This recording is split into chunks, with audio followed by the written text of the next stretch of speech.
Hi class. In this lecture here, we want to begin our study of problem solving by talking about percents and rates of change. Okay, so often in math books, you are usually told exactly which formula procedure to use, and you are given exactly the information you need to solve to answer the problem, right? But in the real world, problem solving requires, that's not always the case, right? So problem solving requires identifying an appropriate formula or procedure and determining what information you will need and won't need to answer the questions.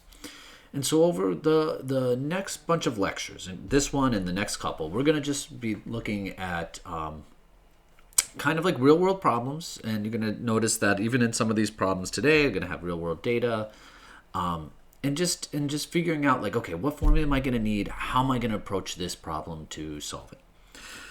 So the first thing we want to do is we're going to be working a lot with percents. So I'm going to do a review of how you work with percents and what exactly they are. Okay, so what is a percent? A percent literally means per 100 or parts per 100. And so what we want to do is talk about how you change values from a percent to a decimal and a fraction. So first thing we're going to do is take a percentage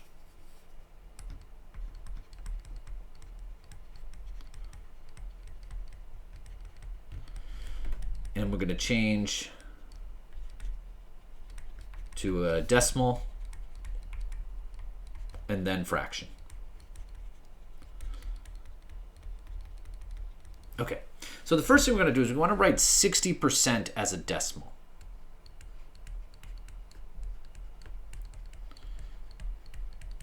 Okay, so the procedure here is you're going to take this, all right? Imagine that what you have here is you have a decimal point right here, okay? So the procedure here is you're going to move the decimal point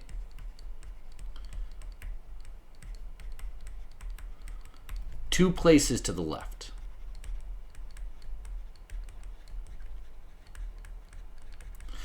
So you're going to take this, and you're going to drop the percentage sign, and you're going to take this decimal, and you're literally going to go 1, 2. So this is equal to 0.60. So I move the decimal point. Look where it goes. Doot, doot, 2 spaces over. Okay. So always, always, always. Then as a fraction, you're just going to put the number over 100. So you would take 60%. And then to a fraction,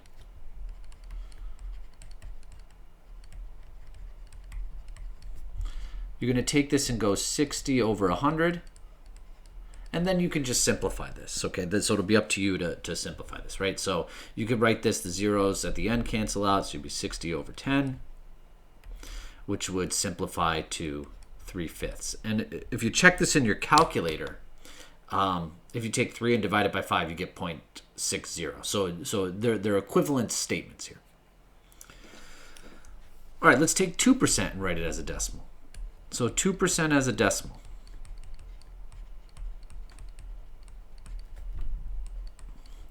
All you're going to do, here's the decimal. You're going to move it 2 places to the left. So you're going to go 1, 2. And do you notice how there's this empty space here? You're going to fill that with a 0. So this is 0.02. So then as a fraction,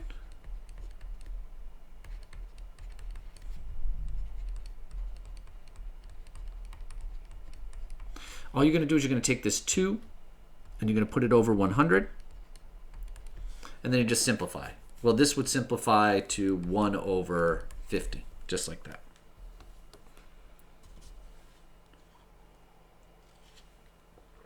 Okay, let's do this next one.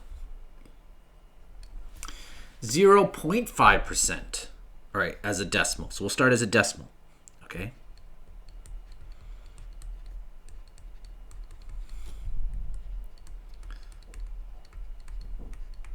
So again, you're just going to move it 1, 2 spaces, okay? So 1, 2 spaces. So you're going to have to put another 0 in here. So it looks like this, it ends up being, okay, 0.005, just like that. Okay, now this is a little bit more confusing actually as a fraction.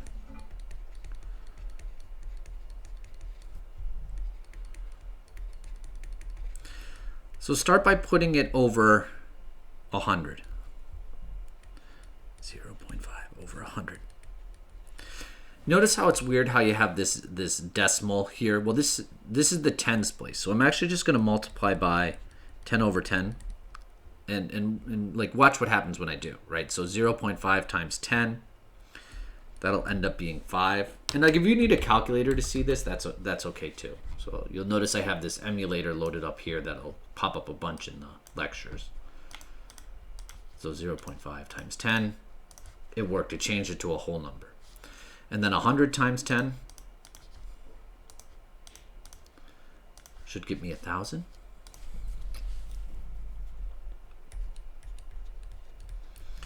And then you can simplify this, right? So 5 goes into 1,200 times. So this is 1 over 200. And look, you can check that, right? So you can go, look what happens when I go 1 divided by 200. 0.005, right here. Same thing, 0.005. So we got it. All right, now let's talk about going the other way. Okay, so changing like fractions to percentages or decimals to percentages, okay? All right, so I want to change to a percent. So we want to go first a fraction, and then a decimal, and I want to change it. And I want to change to percents.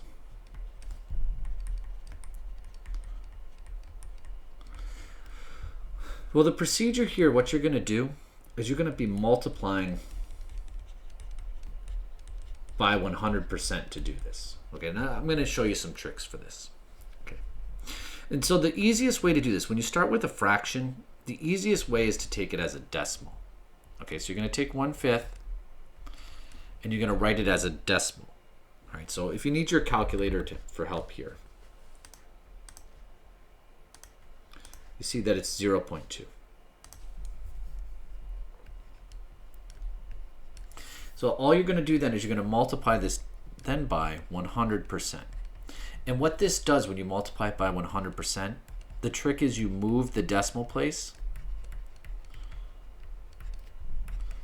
Previously we moved it to the left. Now you're going to move it to the right 2 spaces.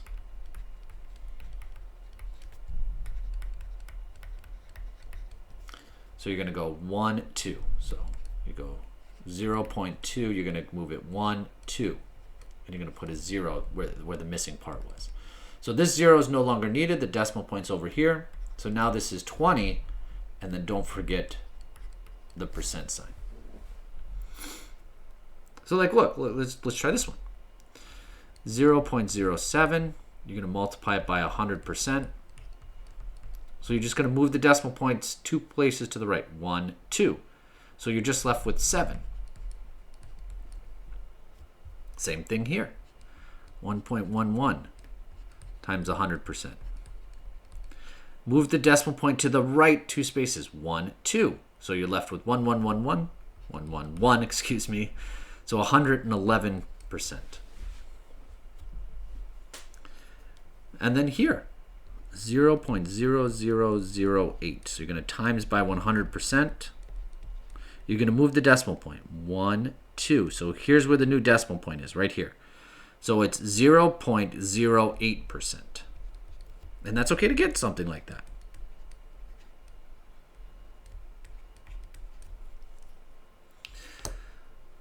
All right, so when you're changing from a percent to a decimal, all right, you move to the left.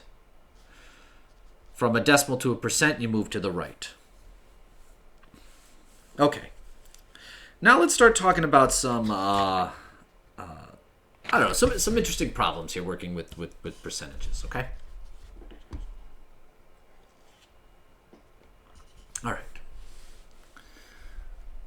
So one of the ways we're going to use these percents are in word problems. Okay, so here's a definition. If we have a part that is some percent of a whole, so there's 3 things here. There's something called the part, then there's the percent. We've learned what the percent is, and then the whole. Well, the percent is equal to the part that you have divided by the whole. Or equivalently, you can also cross multiply and say the part is equal to the percent times the whole.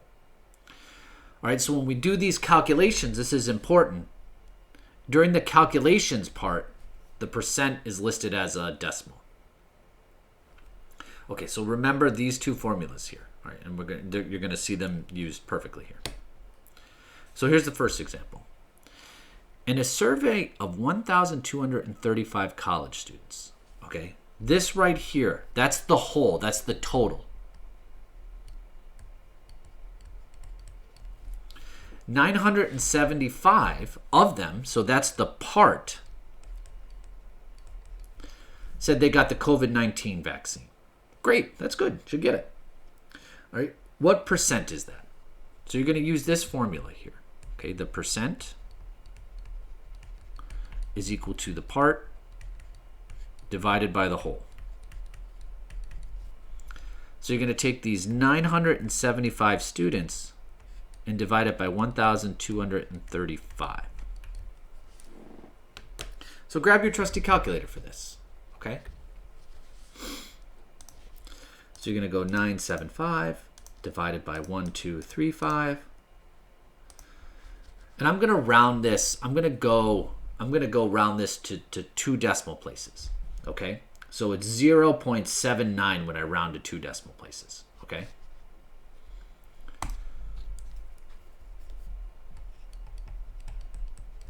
Okay.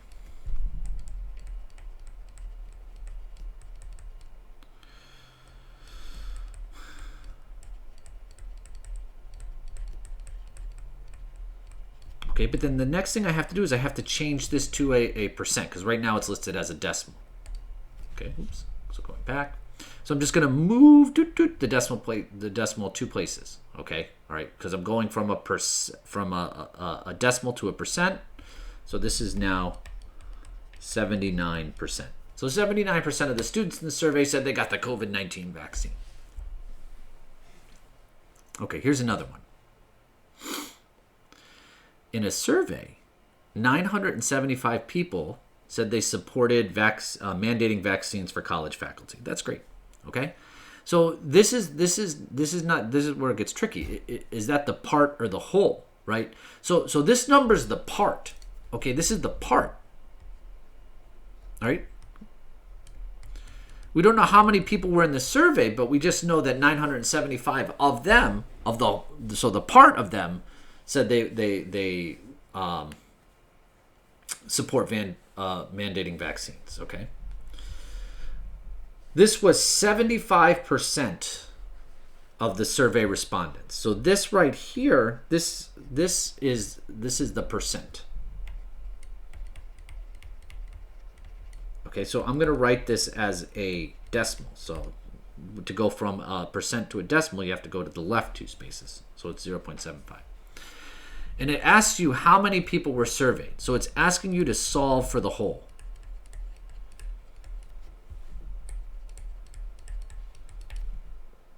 So I'm going to use this second formula here.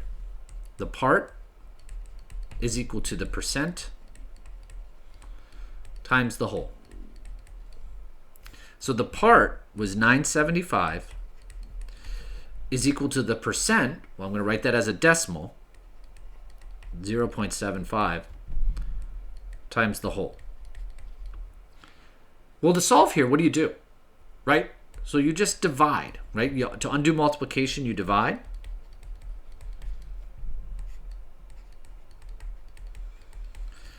So these are going to cancel. And let's see what 975 divided by 0.75 is.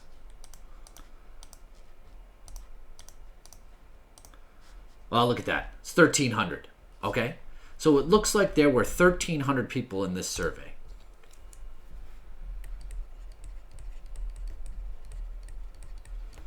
So I'm just going to write that out for us. There were 1,300 people, 1,300 people surveyed.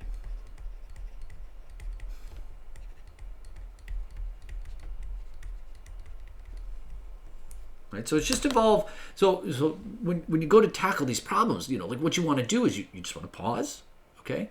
Just want to pause, and you want to say, okay, how can I, what's the best formula to use here? and then what's the information given, right? Like if you notice, that's exactly what I did. I started by saying, what's the information given, and then going from there. All right, let's do another one.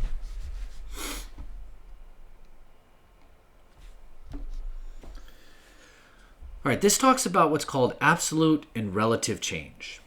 Okay, so given two quantities, the absolute change is equal to, and now when you see these lines here, okay, what this means, these two vertical lines, is the absolute value. Okay, what an absolute value is it tells you the distance the number is from 0. But just basically what it means is if you have a negative number, turn it positive. So like the absolute value of 5 is 5. But if you take the absolute value of negative 5, that's also 5. So it just takes a negative number and makes it positive. All right, so then the relative change. All right, the relative change is equal to the absolute change divided by whatever your starting quantity is. So the absolute change was the absolute value of the ending quantity minus the starting quantity. All right, that just tells you, how much it's changed. All right, and then the relative change, you just take that absolute change that you found, you divide it by the starting quantity. Okay. So the absolute change has the same units as the original quantity, but the relative change gives us the percent change, okay? Tells us the percent change, all right? And think about the starting quantity is called the base of the percent change. All right, so let's work some problems here so you can kind of get this down, okay? So these numbers these are not made up. These are real numbers here, okay? They're old numbers, but we'll work with them. So the value of Tesla's stock on June 1st, 2021 was $625.22 per share. And then by 7/1, okay, so by July 1st, it was now $678.90 per share. What was the percent increase of this? Okay, so when it asks you to find the percent increase, it's asking you to find the percent change. So it's asking you to find the relative change. Well, the relative change is, look at this. I know what the starting quantity is. This is the starting quantity right here. So I've got the denominator here. This right here is the ending. So the first thing I need to do is I need to figure out what the absolute change is.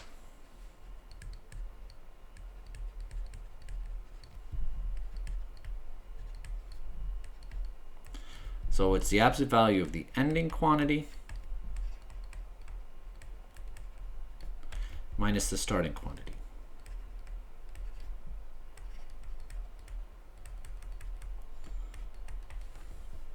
Well, look, you would take this $678.90 and you would subtract $625.22. Let's get our calculator out for this. So you're going to go 678.90 subtract 625.22. And look, this is what it's changed. It's changed $53.68. So that was $53.68. Okay, that's the absolute change. So that stock has gone up, $53.68. But the relative change, so the percent change here. So how much was that as a percent of increase?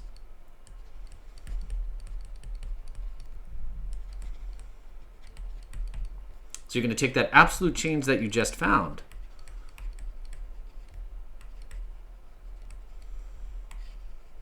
and you're going to divide it by the starting quantity.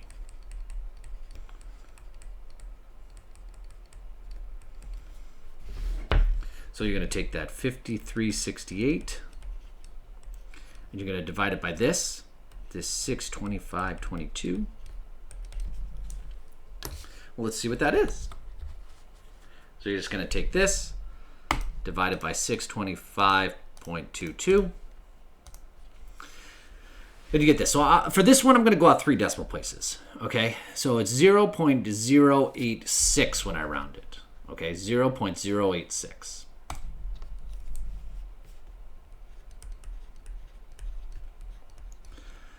So you have to change this. It says what was the percent increase. So I'm going to change this to a percent by moving the decimal 2 places to the right. So it looks like there was a 8.6% increase. Not bad. Not bad for 1 month to hold the stock to go up 8.6%. So that's pretty good.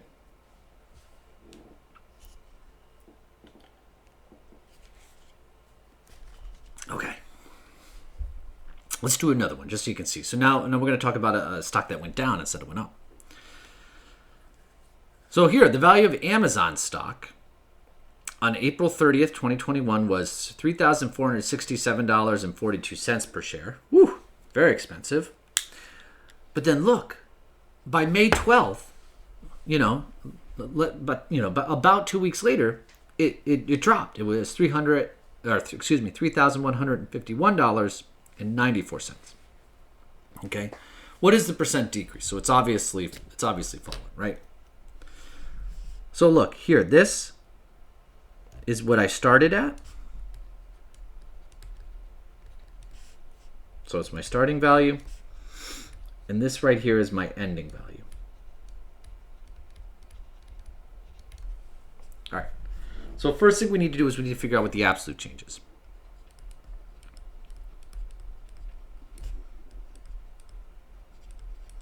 So that's the absolute value of the ending quantity, which is this. So it's $3,151.94 minus this, $3,467.42. Now remember, it's the absolute value.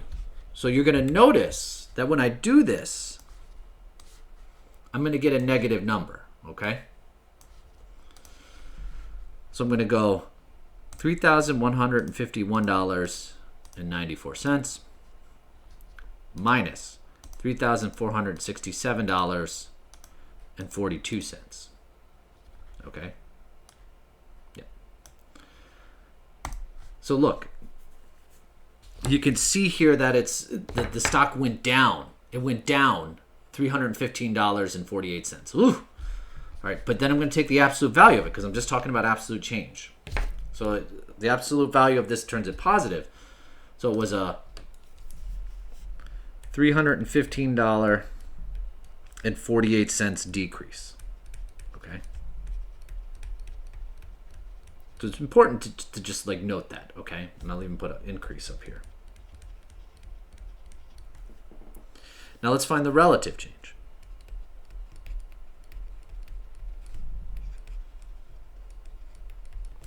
Well, the relative change is just the absolute change that you just found, $315.48. Divide that by the starting value. Well, look, here was the starting value. It was $3,467.42.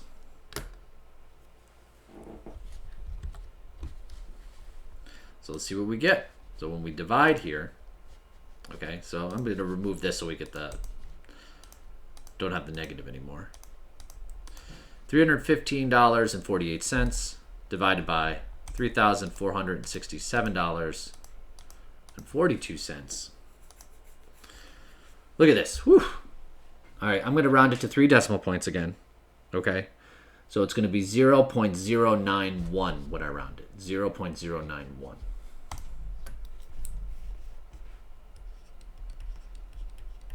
So this, changing this to a percent, it looks like this was a 9.1% decrease. Whew. That's a pretty big drop for 2 weeks. Okay.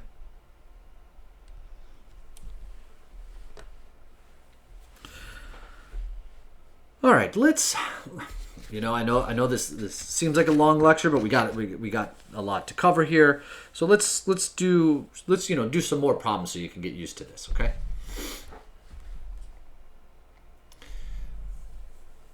All right. So a politician's support. So you have some politician, okay? It can be the president, a congresswoman, congressman, a mayor, whatever. Okay? And it says a politician's support decreases, okay, from 50% to 40% of voters. So this is what it starts at.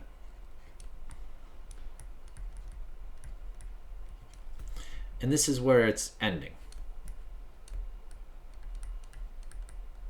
Okay. All right, so let's describe the change here. Okay. And what you're going to see is there's two changes, the absolute change and the relative change. So let's do the absolute change here.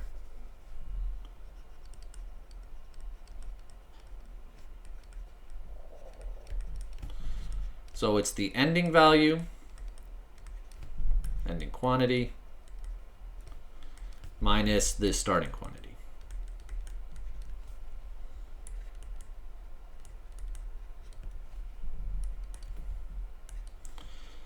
So look, this went from 40%, it ended at 40%, it started at 50%.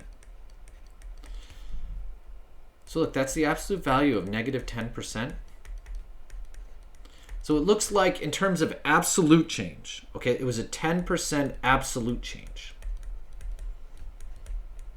Okay, so basically what it's saying is his support fell by 10% here, by 10 percentage points basis, on an absolute change. But then let's talk about it as a relative change.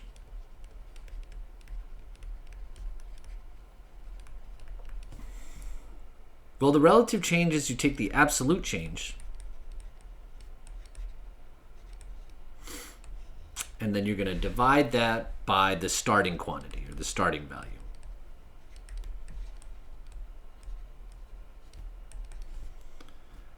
Well, look, the absolute change was 10%. What did they start at? You know, they started at 50%.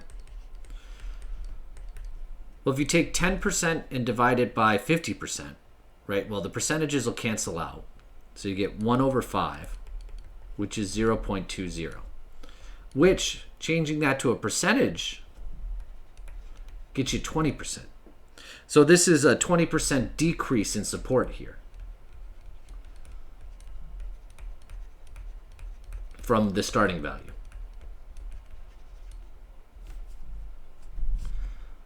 So this, just so we're clear here, this is a 10% decrease. All right, and it's a 20% decrease from the starting value in terms of a relative change.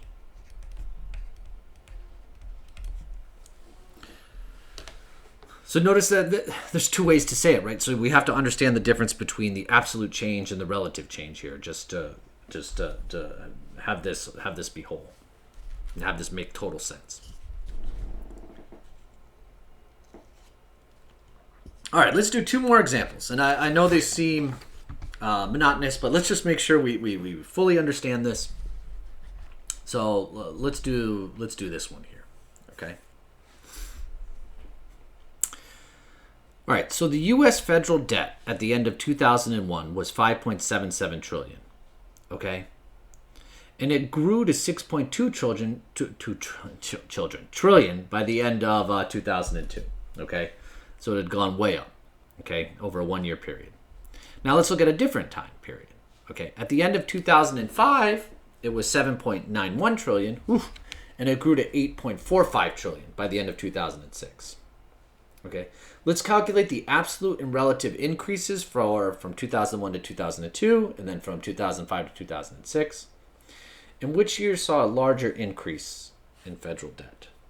Okay, so let's go from 2001 to 2002.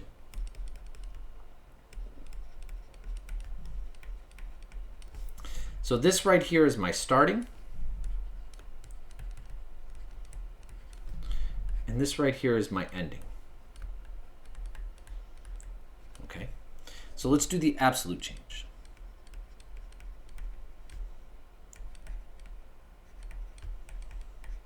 So it's the ending value, which is 6.20 trillion, minus the starting value, which is 5.77 trillion. Okay. So if you need your calculator, you can do that. So we're going to go 6.20 minus 5.77. Wow, okay, it went up by 0.43 trillion, so that's 430 billion.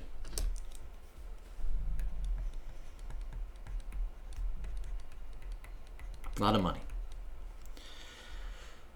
Let's look at the relative change here, though, okay?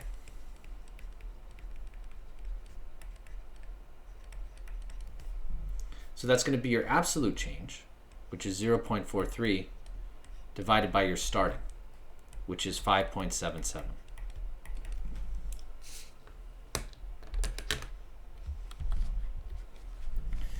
All right, so 0.43 divided by 5.77. Okay, so I'm going to go out three decimal points again here. So 0.075, okay?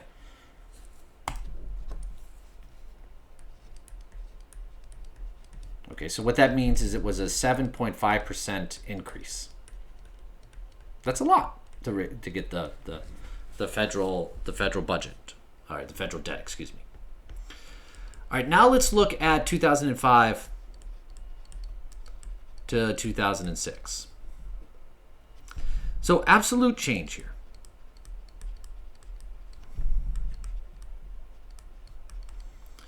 So this right here is the starting value for that year, and then this was the ending.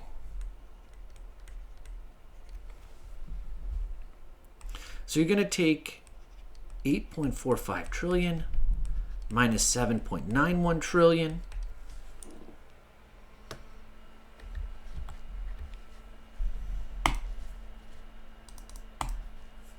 Let's see, 8.45 minus 7.91. And it was 0.54 trillion. So in terms of an absolute change, we added more to the debt from 2005 to 2006 in terms of absolute. But then what's interesting is when you look at the relative change.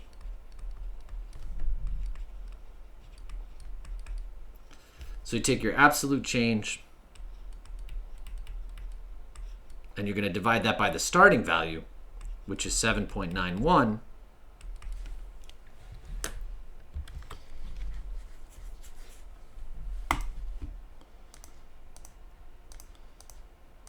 And if I go out 3 decimal places, it's 0.68.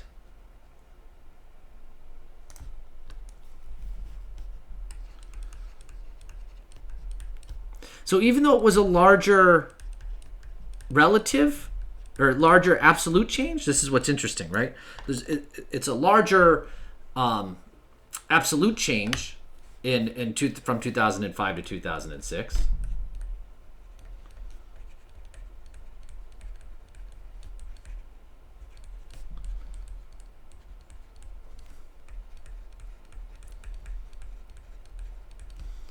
Right? But a larger relative change.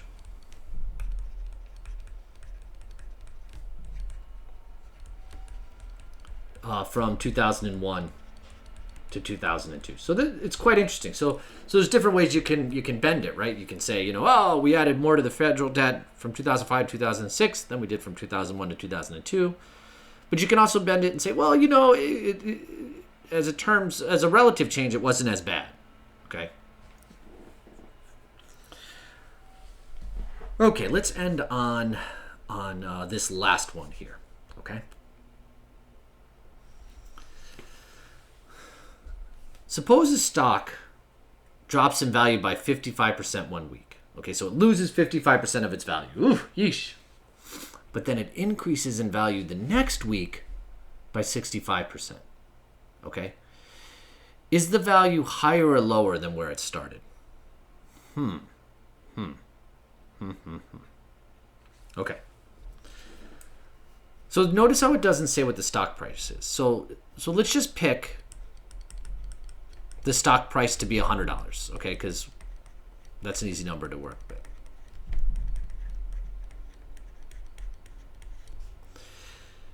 If it drops 55% in 1 week, that means it still has 45% of its value.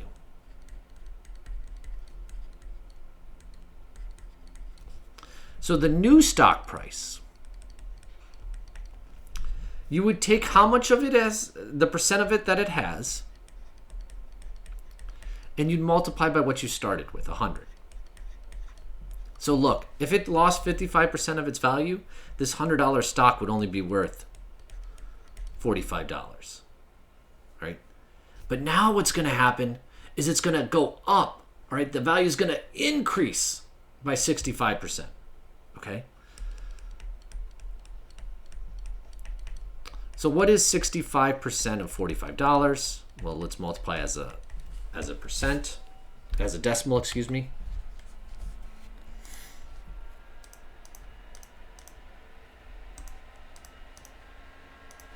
So look, the price increase, it went up $29.25.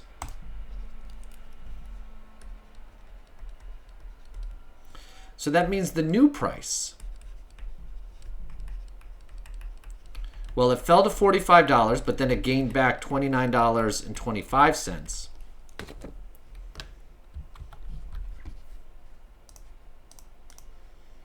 Ooh, so the new price of the stock is only $74.25.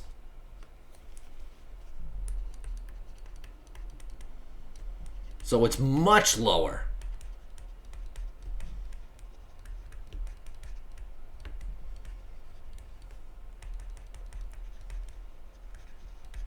Much lower than where it started.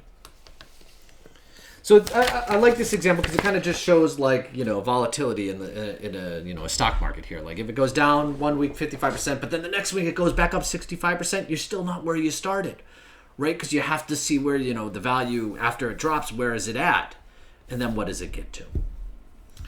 All right, class, we'll continue. You know, we're going to end up working a lot more with percents in the coming lectures, but I hope this was an enjoyable first lecture of material for you.